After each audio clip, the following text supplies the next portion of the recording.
Let's go to our man Paul in Henderson, Nevada. What's going on, brother? What's going on, gentlemen? Happy Monday. Happy Monday, Paul. What's happening? Making a great one. Hey, man. Yeah, for sure. It's making a great week. Did you guys have a good weekend? We did. Great weekend. Yeah, totally, yeah, I did. yeah. Particularly because Awesome. when we pulled the switch Friday at 4, it was immediate. You never know what's going to happen, man. No. You know, it's always intriguing. We're talking about the website change, Yeah. of course, Paul. That's on our mind this weekend. And you never know, man. You got multi-billion-dollar companies that Right. problems happen, right? You know, Right. it's like so it's very difficult to imagine everything that can ensue when you're changing servers, everything going on, databases, subscriptions, and you know, we're going to be dealing with customers, just getting them all hooked up in the new system, but things are going well, so we love it for sure. Yeah. Awesome. Yeah. Awesome. Hey, Tom, I got 2 questions for you. Hopefully we could get to both of them. The first one I want to take a look at was GOLD. Yeah.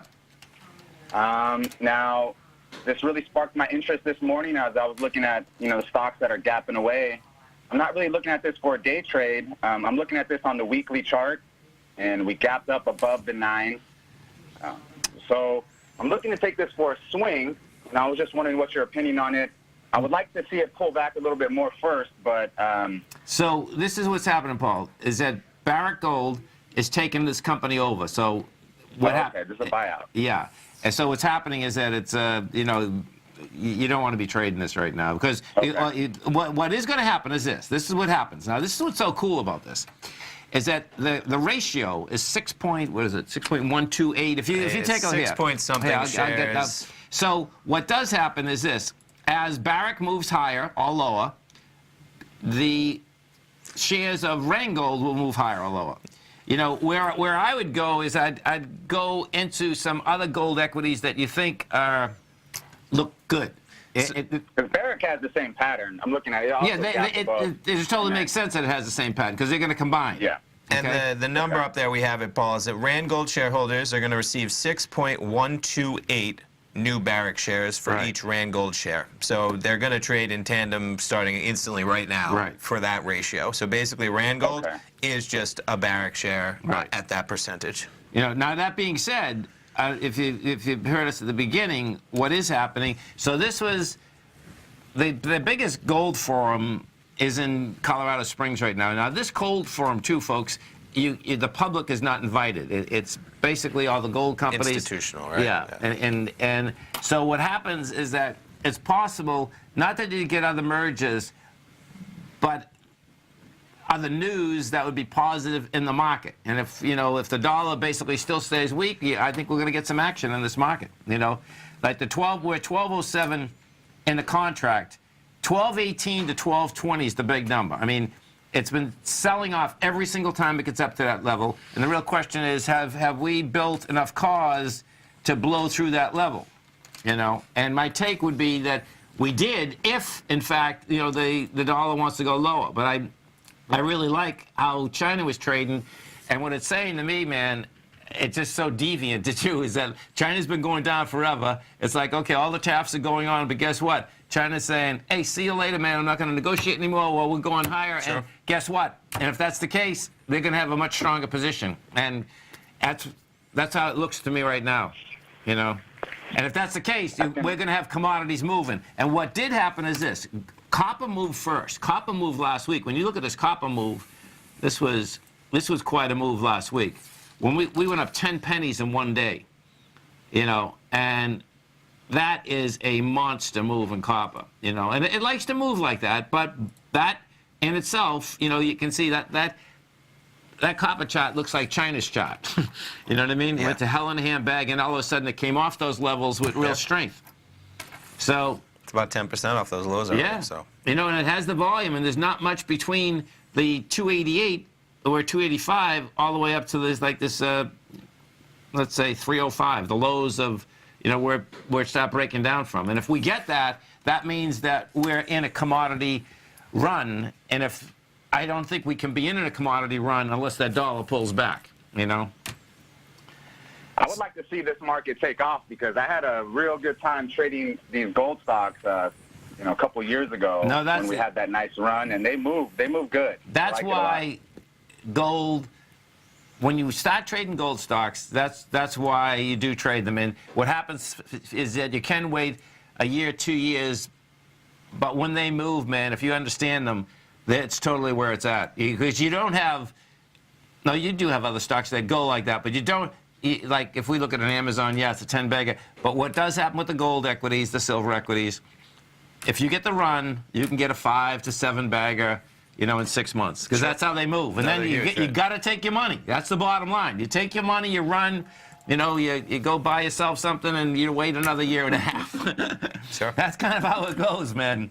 You know, but it's real. So if you got the run in 2016, you know, that was a great run, man. You know, that was one of the best runs we had in a long time. So. It was nice. And what that J-Nug was. Oh yeah, it was like every day. That's all I was trading. Right, and that's how it works. And what you have here, one of the reasons I'm so encouraged is that Harmony was the first one that came off its lows in 2016. It's the first one that also came off its lows this year. You know, if you pull this back, you're going to see 2016. That's December right there. This thing, you know, Harmony went from what 58 cents, and by August it was 487. You know, and what it did this year, let me pull this back, you're going to see Harmony was the first one that took off. It took off from $1.42, you're at $1.89. And what it had done, it did reject lower price, it had lighter volume, it had the strength, it had the characteristics of something that wants to trade higher. But we need that dollar to get croaked. That's the bottom line, which hasn't happened. And we need to get by 12.20. Nice. Hey, Tom, can we take a look at Ripple? Can you pull up that chart, Tommy, if you guys have time? Sure, we can check it out, definitely. On the weekly chart, I think looks like a pretty clean setup. What is the site that we're always using to pull up the cryptos? The Crypto Watch. Yeah, Crypto Watch, thank you. .ch. Yes. Yeah. All right, and XRP. How do we pull this chart up again? We go there. And then what exchange do you like to pull that chart up on, Paul? It's, I think it's Bitfinex, the top one. Yeah, it's the first one. Yeah. Maybe. There we go. Yes, yeah, Bitfinex. On the weekly chart. On a weekly, where are we now? Okay, perfect. We're on a weekly right now. We got it. So if you pull it all the way back, see when this was, December. Yeah, we have it there, right? What is that? You see that is that volume 27? there? We got really close to that level. I think we only missed it by a couple of pennies. And we got this big volume bar. Yeah. And quite a push up. When we're looking at that, where's the price on that one? Yeah, we're looking at, in the, what am I looking at here?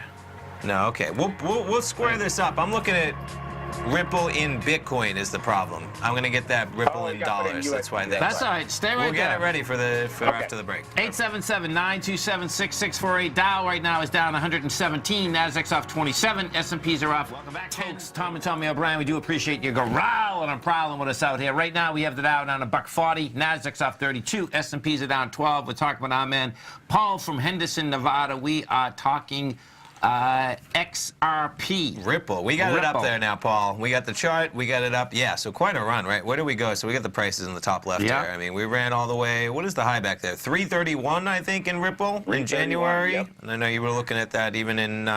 It's at 52 cents now, right? Yeah, yes. And it went as low as, what, 26 cents, 25 cents in the last couple months, yeah. And that is another sign of strength, Paul. So we see what you're looking at. Yeah. I'm actually looking to buy this soon, so I wanted to give you a buzz and see what you think. I want to see this pull back a little bit more, and then put my stop right underneath that, probably 20 cents, something a little under 20 cents. Yeah. Yeah, you call us back. I'm gonna buy it too. I'll put a few bucks into that. If that pulled back a little, I mean, it's like because the shot, you know, to at least test that area is probably pretty good. I mean, that thing took off. Is this a daily or a weekly? This is a weekly we're looking at. That's a weekly. That's a good buy, man. I mean, it come back to the breakout area.